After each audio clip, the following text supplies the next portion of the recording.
9వ తరగతి విద్యార్థులకి వీడియో పాఠానికి స్వాగతము. మనము ఈరోజు చెప్పుకునేటటువంటి అంశము అభ్యాసం 1.3లోని మాదిరి లెక్కలు మనము సాధన చేసుకుందాము. ఇది చాలా ముఖ్యమైనటువంటి అభ్యాసము. ఈ అభ్యాసం నుండి మనకు ఖచ్చితంగా ఒక 4 మార్కుల ప్రశ్నని అడగడం జరుగుతుంది. కనుక మొదటి అధ్యాయము వాస్తవ సంఖ్యల్లోని అభ్యాసం 1.3లోని లెక్కలు మనము సాధన చేద్దాము. ఇప్పుడు వరకు మనము ఏం నేర్చుకున్నాం? వాస్తవ సంఖ్యలు ఎలా ఉంటాయో తెలుసుకుందాము. మరియు వాస్తవ సంఖ్యల్లోని రకాలు, కరణీయ సంఖ్యలు అకరణీయ సంఖ్యల మధ్య గల తేడా, అంతం కాని ఆవర్తనం చెందే దశాంశాలను p/q రూపంలో రాయుట, 2 అకరణీయ సంఖ్యల మధ్యన ఒక కరణీయ సంఖ్యను ఉంచుట, రూట్ 2 విలువను భాగాహార పద్ధతిన కనుగొనుట, రూట్ 2 విలువను సంఖ్యారేఖపై చూపుట. ఇవి మనము ఇప్పటి వరకు నేర్చుకున్నటువంటి అంశాలు.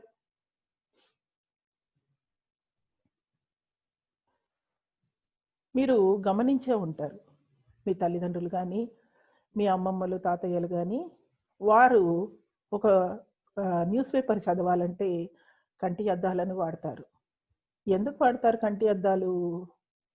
కంటి అద్దాలు వాడకపోతే న్యూస్ పేపర్ చదవలేరా వారు? మరియు మీరు సైన్స్ ల్యాబ్లో ఈ భూతద్దాన్ని గమనించే ఉంటారు. ఈ భూతద్దం ద్వారా మనము ఏదైనా ఈ విధంగా ఒక క్రిమి కీటకాన్ని చూసినట్టయితే అది మనకు చాలా పెద్దదిగా అనిపిస్తుంది. కనుక అక్షరాలు వయసు అయిపోయినటువంటి పెద్దవారు కానీ ఈ న్యూస్ పేపర్ చదవాలి అంటే వాళ్ళు ఒక భూతద్దం వాడవలసి ఉంటుంది.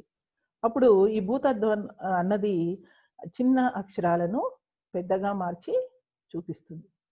కనుక మనకు ఒక సంఖ్యను సంఖ్యారేఖపై చూపుట చాలా సులభం.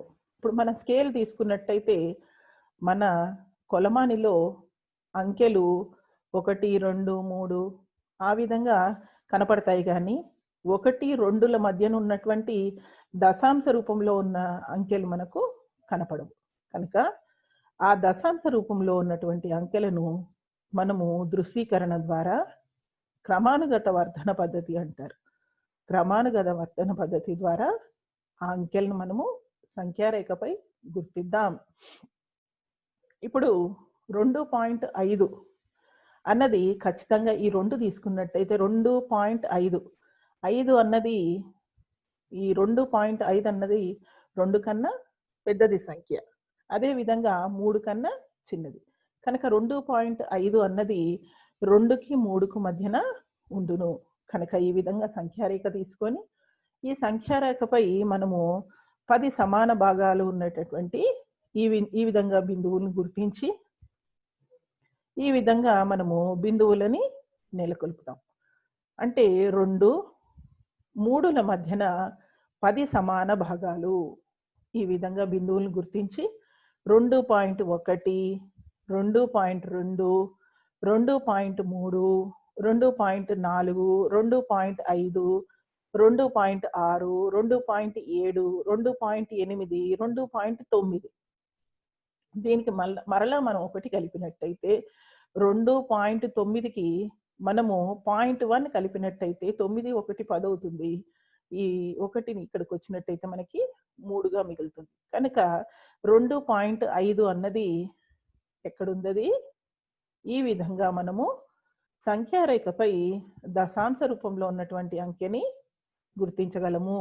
అనగా పాయింట్ తర్వాత ఒక్క అంకె ఉన్నట్టయితే ఏ విధంగా గుర్తించామో మీకు తెలిపాను.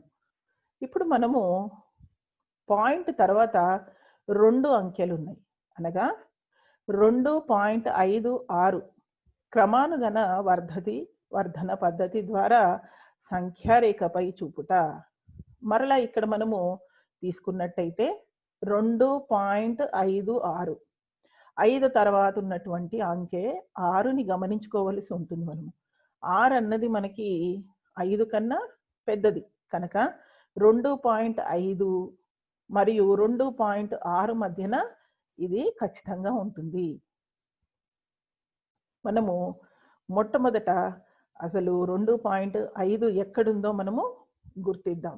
కనుక దీనికి మనము ఒక సరళ రేఖ తీసుకొని దాన్ని మనము 10 సమాన భాగాలుగా విభజించుకొని ఈ విధంగా 2, 3ల మధ్యన ఈ విధంగా మనము అంకెలు పెట్టుకున్నట్టయితే మనకు కావలసినటువంటి ఇది 2.56 అన్నది ఏ 2 దశాంశ అంకెల మధ్యన ఉండును. అది మనం ఒక భూతద్దం ద్వారా గమనిద్దాం. భూతద్దం ఏం చేస్తుంది మనకి? ఈ మధ్యన ఉన్నటువంటి చిన్న చిన్న రూపంలో ఉన్నటువంటి అంకెలను మనకి చక్కగా చూపిస్తుంది, పెద్దవిగా చూపిస్తుంది. కనుక ఈ చిన్న చిన్న అంకెలని మనము ఒక భూతద్దం ద్వారా చూసాం కదా, మనకి ఈ మధ్యన చిన్న చిన్న అంకెలు కనపడ్డాయి, చిన్న చిన్న గీతలు కనపడ్డాయి కదా. ఆ గీతలన్నిటినీ కూడా మరలా మనము ఈ విధంగా పెద్దవిగా చేసుకొని ఈ విధంగా రాసుకుందాం. అంటే 2.5 మరియు 2.6ల మధ్యన ఎన్ని గీతలుండును? 10. అనగా 10 సమాన భాగాలుగా విభజించినట్టయితే మనకు 2.5 తర్వాత 2.51, 2.52, 2.53, 54, 55, 56, 57, 58, 59, 59కి మనము 0.01 కలిపినట్టయితే మనకి 2.60 అనగా 2.6 అవుతుంది. కనుక మనకు కావాల్సినటువంటి ఈ 2.56 అన్నది ఎక్కడుంటుంది? మీరు గమనించగలరా? ఈ సంఖ్యారేఖపై మనకు కావలసినటువంటి ఈ అంకె ఎక్కడ ఉంటుంది? ఈ విధంగా మనము గుర్తించగలము. ఇంకొక లెక్క చేసుకుందాము. 2.563ను సంఖ్యారేఖపై క్రమానుగత వర్ధన పద్ధతి ద్వారా చూపుము. అనగా మనకి పాయింట్ తర్వాత ఎన్ని అంకెలు కనపడుతున్నాయమ్మా? 3 అంకెలు కనపడుతున్నాయి. కనుక 2.5 అనగా 2 కన్నా పెద్ద సంఖ్య మరియు 3 కన్నా చిన్న సంఖ్య. మనకు కావలసినటువంటి ఈ సంఖ్య ఖచ్చితంగా 2కి 3కి మధ్యన ఉండును. అదేవిధంగా 2.536 అనగా 2.56కి మరియు 2.57కు మధ్యన మనకు కావాల్సినటువంటి ఈ సంఖ్య ఉండును. దానికి మరలా మనము ఒక సంఖ్యారేఖ తీసుకొని ఈ విధంగా దాన్ని మనం సమాన భాగాలు 10 భాగాలుగా ఈ విధంగా గుర్తించి మొట్టమొదట మనము 2, 3ల మధ్యన ఉండే 2.5ని మనం గుర్తించాలి. మనకు కావాల్సిన 2.5 ఎక్కడుంది? ఇక్కడుంది. కనుక 2.5కి 2.6కు మధ్యన మనకు కావాల్సినటువంటి ఈ సంఖ్య ఉండును. దాన్ని మరలా మనము ఒక భూతద్దంతో చూద్దాం. చూసినప్పుడు మనకు ఆ 2 అంకెల మధ్యన ఉన్నటువంటి చిన్న చిన్న గీతలు మనకు కనపడతాయి. దాన్ని మనము ఈ విధంగా విశదీకరించుకుందాం, విడదీసుకుందాము. మరలా మనం ఒక సంఖ్యారేఖను సృష్టించుకొని ఈ విధంగా ఆ సంఖ్యారేఖపై మరలా మనము 10 సమాన భాగాలుగా ఈ విధంగా బిందువుల్ని గుర్తించి 2.5 మొదటి బిందువు వద్ద, 2.6 ఈ విధంగా చివరి బిందువు వద్ద వేసుకొని ఈ మధ్యనున్నటువంటి బిందువుల్ని 2. చెప్పండమ్మా. 51, 2.52, 53, 54, 55, 56 ఈ విధంగా మనము రాసుకుంటాం. ఇక్కడితో అయిపోయిందా? మనకు సమస్యకి సాధన దొరికిందా? దొరకలేదు. మనము ఏ సంఖ్యను చూపాలి సంఖ్యారేఖపై? 2.563 కనుక మనము 2.56 వరకు చూపగలుగుతున్నాం. మరలా మనకు 3 కనపడుతోంది. కనుక మరలా మనం ఇంకొక సరళ రేఖ తీసుకోవాలి ఈ విధంగా. అనగా పాయింట్ తర్వాత 3 అంకెలు ఉన్నట్టయితే ఈ విధంగా 3 రకాలుగా మనము ఈ విధంగా సంఖ్యారేఖలు తీసుకొని మనము ఈ విధంగా బిందువుల్ని గుర్తించుకొని ఇప్పుడు మనం దీన్ని భూతద్వారం ద్వారా చూస్తే దీన్ని మనం విడదీసుకుందాం. మనకు కావాల్సినటువంటి 2.563 అన్నది 2.563 కనుక 2.56కు 2.57కు మధ్యన మనకు కావాల్సినటువంటి ఈ సంఖ్య లభిస్తుంది. కనుక దీన్ని మనము ఏ విధంగా వేసుకుందాము? 2.56 2.561 2.562 563 564 565 566 567 568 569 69కి మనము 569 దీనికి మనం 0.01 కలిపినట్టయితే మనకు కావలసినటువంటి 2.57 వస్తుంది. కనుక మనకు కావలసినటువంటి సంఖ్యని మనము సంఖ్యారేఖపై కనుగొన్నామా? గుర్తిద్దామా? అది ఎక్కడుంది? ఈ విధంగా మనము సంఖ్యారేఖపై గుర్తించవచ్చు. ఇప్పుడు మనము ఈ విధంగా 3.58 బార్ అంటే అంతం కాని ఆవర్తనం చెందే అకరణీయ సంఖ్యను, అంతం కావడం లేదు, 8 అనే సంఖ్య అంతం కావడం లేదు మరియు ఆవర్తనం కూడా చెందుతోంది. అనగా 8 మరలా వస్తుంది. దీన్ని మనం సంఖ్యారేఖపై చూపాలి.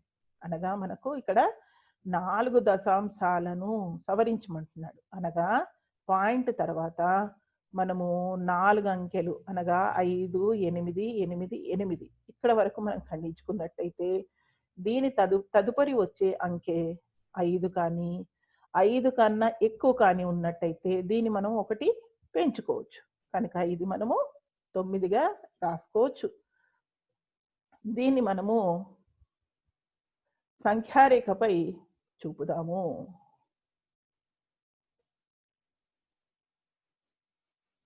చూడండి, ఈ విధంగా మనము 10 సమాన భాగాలుగా గుర్తించుకొని ఇక్కడ మనకు కావాల్సిన 3.5 అన్నది 3.5 కనుక 3.5 ఇది మనకి 3కి 4కి మధ్యన ఉంటుంది. అనగా మొట్టమొదట మనము పాయింట్ తర్వాత ఒక అంకెని తీసుకుందాం. అనగా 3.5 వరకు చూసుకుందాం.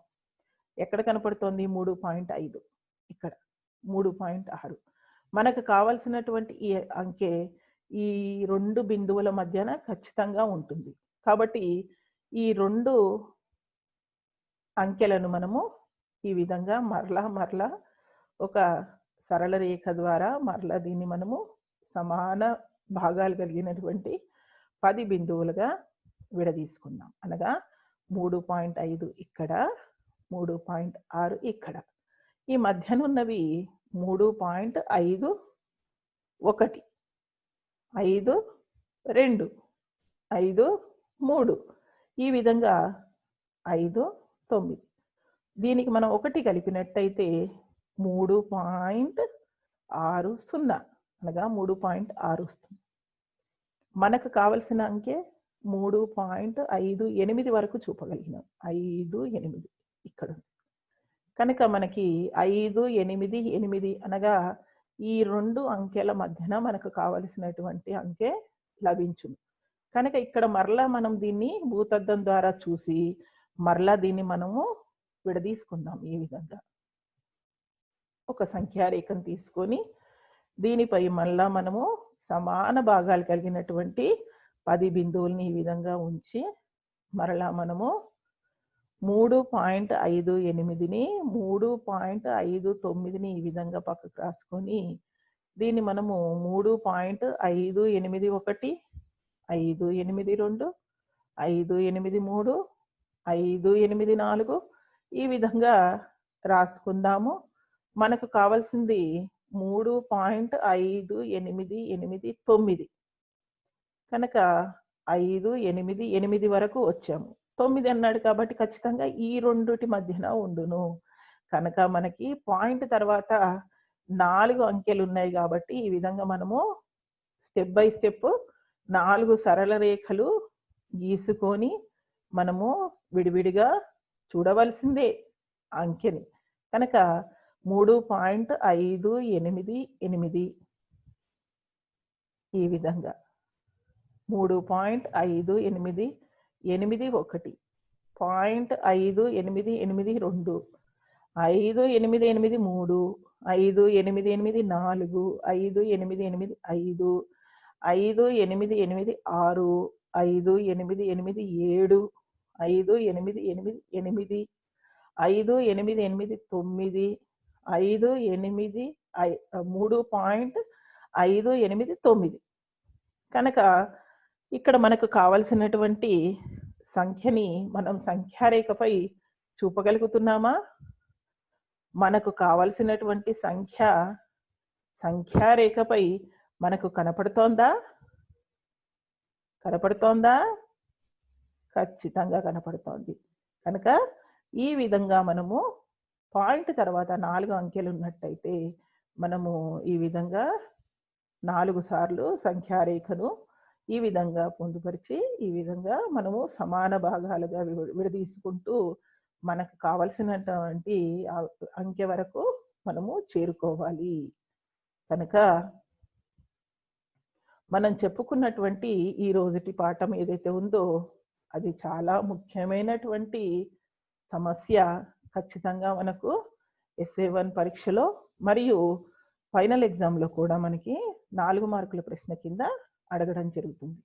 పిల్లలు మీకు ఏమన్నా అర్థం కాకపోతే కింద కామెంట్ బాక్స్లో మీరు ప్రశ్నను సూచించవచ్చు. ఖచ్చితంగా నేను తర్వాతి వీడియోలో మీకు సమాధానం చెప్తాను.